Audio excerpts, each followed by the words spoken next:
मेरी निगाह कैलेंडर की ओर गई तो मैं एकदम चौंक पड़ी। तो आज 10 तारीख है। उर्मिल से मिले पूरा 1 महीना हो गया है। कहाँ तो हफ्ते में जब तक 4 बार एक दूसरे से नहीं मिल लेती थी, चैन ही नहीं पड़ता था। कहाँ इस बार पूरा 1 महीना बीत गया। घड़ी पर निगाह दौड़ाई तो देखा कि अभी 11 ही बजे हैं और आज तो पति भी दफ्तर से देर से लौटेंगे। सोचा क्यों ना आज उर्मिल के यहाँ हो ही आऊं। अगर वह तैयार हो तो जाकर बाजार से कुछ खरीदारी भी कर ली जाए। बाजार उर्मिल के घर के पास ही है। बस यह सोचकर मैं घर में ताला लगाकर चल पड़ी। उर्मिल के यहाँ पहुंचकर घंटी बजाई तो दरवाजा उसी ने खोला।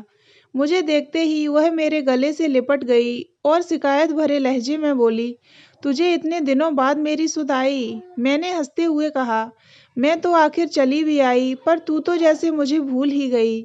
तुम तो मेरी मजबूरियां जानती ही हो। अच्छा भाई, छोड़ इस किस्से को।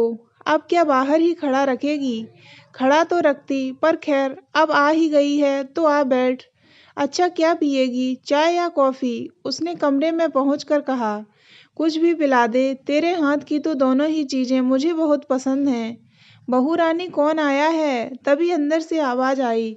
उर्मिल कौन है अंदर? अम्मा जी आई हुई हैं क्या? फिर मैं उनके ही पास चलकर बैठती हूँ। तू अपनी चाय या कॉफ़ी वहीं ले आना। अंदर पहुंचकर मैंने अम्मा जी को प्रणाम किया और पूछा, तबीयत कैसी है अब आपकी? बस तबीयत तो ऐसी ही चलती रहती है, चक्कर आते हैं, भूख नहीं लगती।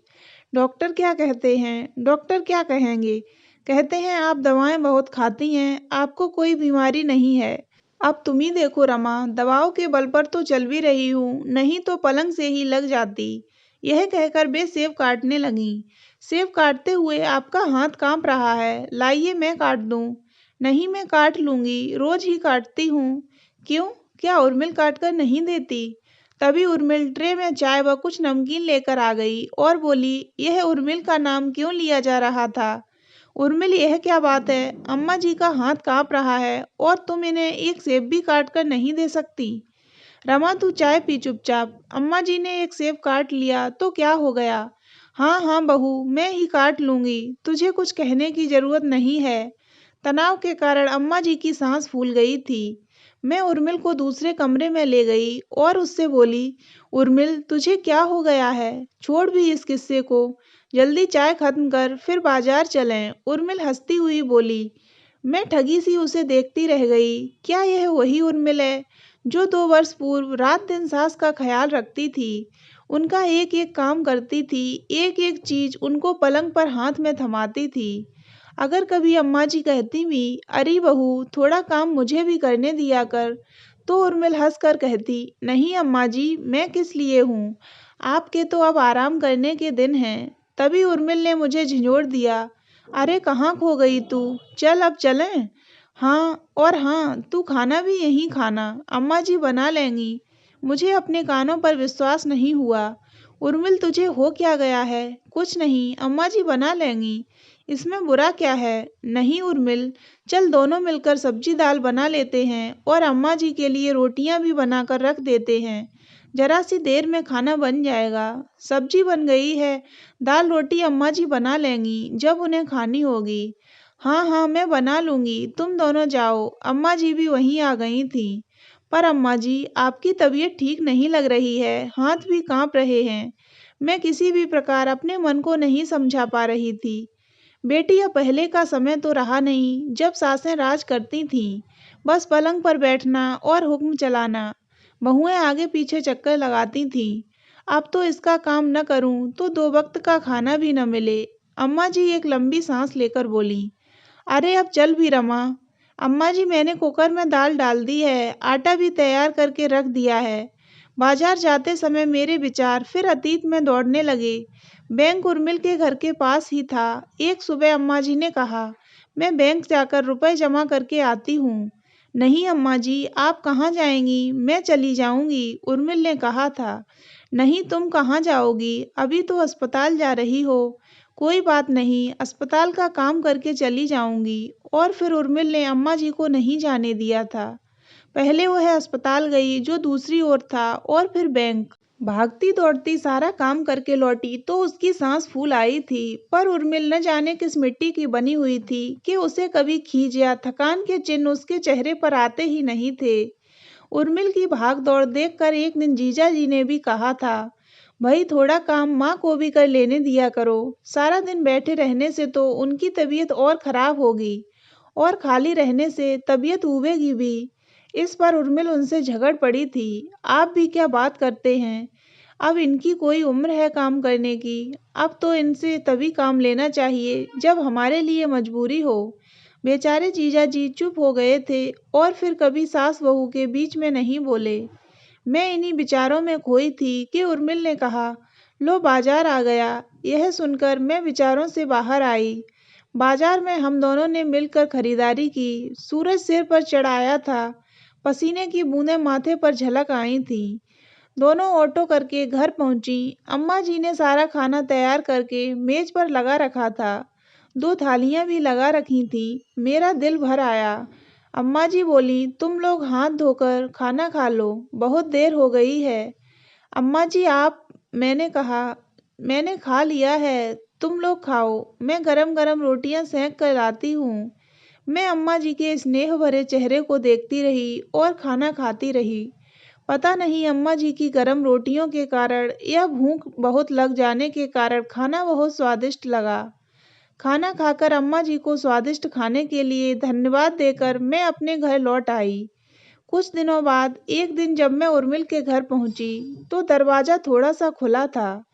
मैं धीरे से अंदर घुसी और उर्मिल को आवाज़ लगाने ही वाली थी कि उसकी व अम्मा जी की मिली-जुली आवाज़ सुनकर चौंक पड़ी। मैं वहीं ओट में खड़ी होकर सुनने लगी। सुनो बहू, तुम्हारी लेडीज क्लब की मीटिंग तो मंगलवार को ही हुआ करती है ना? तू बहुत दिनों से उसमें गई नहीं, पर समय ही कहाँ मिलता है अम्मा जी। तो ऐसा कर, तू आज हुआ, आज भी मंगलवार ही है ना? हाँ अम्मा जी, पर मैं नहीं जा सकूंगी। अभी तो बहुत काम पड़ा है, खाना भी बनाना है। उसकी चिंता मत कर, मुझे बता दे क्या क्या बनेगा। अम्मा जी आप सारा खाना कैसे बना पाएंगी? वैसे भी आपकी तबीयत ठीक नहीं रहती है। बहू तू क्या मुझे हमेशा बुढ़िया और बीमार ही बनाए रखेगी? अम्मा जी मैं तो, हाँ तू, मुझे इधर कई दिनों से लग रहा है कि कुछ न करना ही मेरी सबसे बड़ी बीमारी है और सारे दिन पड़े पड़े कुढ़ना मेरा बुढ़ापा। जब मैं कुछ काम में लग जाती हूँ तो मुझे लगता है कि मेरी बीमारी ठीक हो गई है और बुढ़ापा कोसों दूर चला गया है।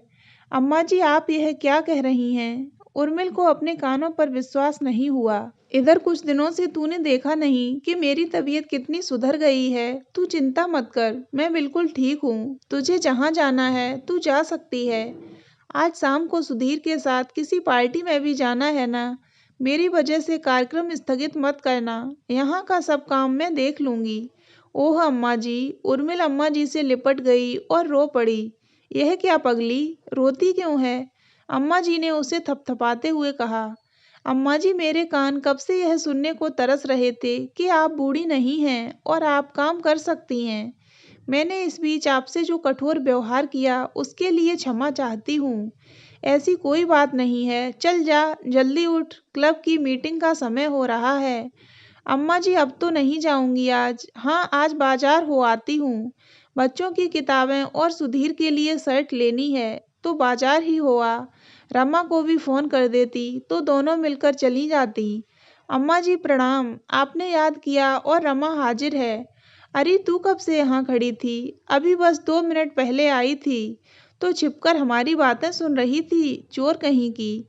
क्या करती, तुम सास बहू की बातचीत ही इतनी दिलचस्प थी कि अपने को रोकना जरूरी लगा। तुम दोनों बैठो, मैं चाय बना कर लाती हूँ। अम्मा जी रसोई की ओर बढ़ गईं। मैं अपने को रोक न पाई। उर्मिल से पूछ ही बैठी, यह सब क्या हो रहा था? मेरी समझ में तो कुछ नहीं आया। यह माफ़ी कैसी मांगी जा रही थी? रमा याद है, उस दिन तू मुझसे बार बार मेरे बदले हुए व्यवहार का कारण पूछ रही थी। बात यह है रमा, अम्मा जी के सिर पर 2 भूत सवार थे। उन्हें उतारने के लिए मुझे नाटक करना पड़ा। 2 भूत, नाटक?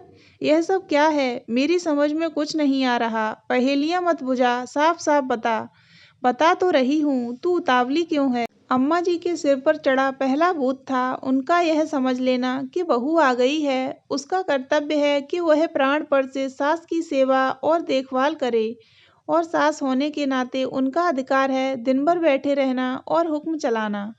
अम्मा जी अच्छी भली चल फिर रही होती थीं, तो भी अपने इन विचारों के कारण चाय दूध का समय होते ही बिस्तर पर जा लेटतीं, ताकि मैं सारी चीज़ें उन्हें बिस्तर पर ही ले जाकर दूँ। उनके झूठे बर्तन मैं ही उठाकर रखती थी। मेरे द्वारा बर्तन उठाते ही वे फिर उठकर बैठती थीं और इधर-उधर चहलकदमी करने लगती थीं। अच्छा, दूसरा भूत कौन-सा था? दूसरा भूत था हरदम बीमार रहने का। उनके दिमाग में घुस गया था कि हर समय उनको कुछ न कुछ हुआ रहता है और कोई उनकी परवाह नहीं करता। डॉक्टर भी जाने कैसे लापरवाह हो गए हैं, न जाने कैसी दवाइयाँ देते हैं, फ़ायदा ही नहीं करतीं। भई इस उम्र में कुछ न कुछ तो लगा ही रहता है। अम्मा जी दुबली भी तो हो गई हैं। मैं कुछ शिकायती लहजे में बोली। मैं इससे कब इनकार करती हूँ, पर यह तो प्रकृति का नियम है। उम्र के साथ-साथ शक्ति भी कम होती जाती है। मुझे ही देख, कॉलेज के दिनों में जितनी भाग-दौड़ कर लेती थी, उतनी अब नहीं कर सकती, और जितनी अब कर लेती हूँ, उतनी कुछ समय बाद नहीं कर सकूँगी।